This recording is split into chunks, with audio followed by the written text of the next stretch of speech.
All right, in the last video, you learned how to use this worksheet here, this model. Before we use it, we got to fill it in with some information about the market that you're interested in, right? So remember, we had the properties listed for sale. You got at least three here, I hope. And we looked at sales comps, recently sold properties that are very similar in the same market, and we looked at what they sold at and put in their information. Then we also looked at properties, similar properties that are currently being listed for rent in that market. And I hope you have at least three of those also. In this example, I went through the market that I was looking at, a part of downtown Las Vegas, where I have seven properties listed, and then I have seven recently sold sales comps, and then I have seven rental comps. So how do you use this now? All right, let's look at the first part. So we got some information here. This tells us kind of the averages of the properties you're looking at. So on average, the ones that you're looking at is 3 bed. In my case here, I have seven, but notice here first B4. Notice here I put a 0 here. Okay, I started gathering 4 bedrooms and 3 bedrooms, but I decided I only wanted to look at 3 bedrooms afterwards. So this one, I'm just going to leave it out of the averages here by putting a 0 here. I'm going to take it out. If I put a 1, it adds it back, but I'm going to put a 0 because if I'm only looking at 3 bedroom, 2 bath comparables for sales and for rents, well, this 4 bedroom, 2 bath one is going to throw things off here. So I'm going to put a 0, and what that does is it takes it out of my results here. Okay.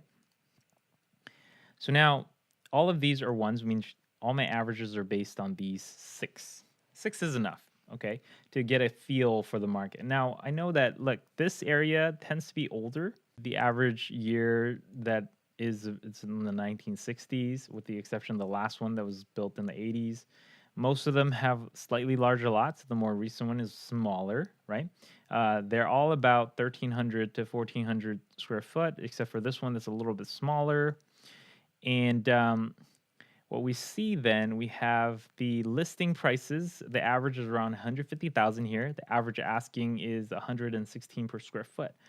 But notice that there's one here. You see this one? That's a significant outlier.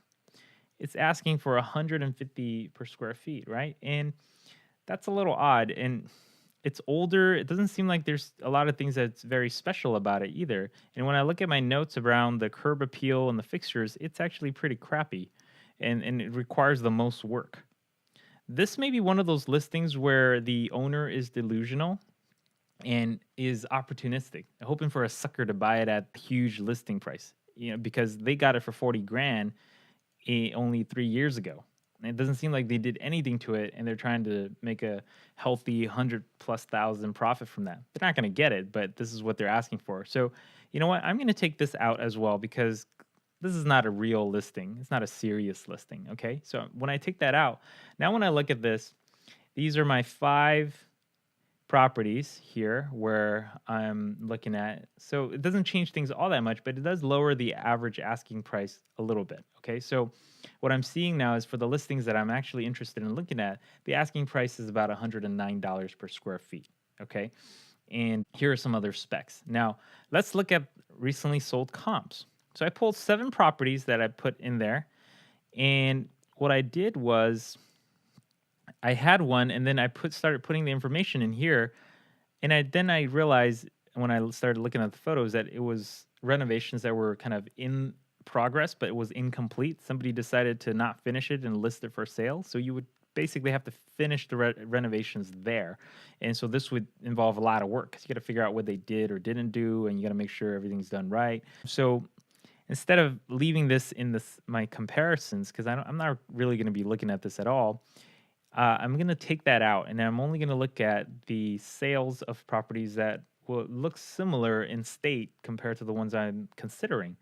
Okay, so when you have that, here it calculates the averages. Now, by comparing these two sets of data, I get to see that what I'm looking at that are listed for sale compared to recently sold ones in the market.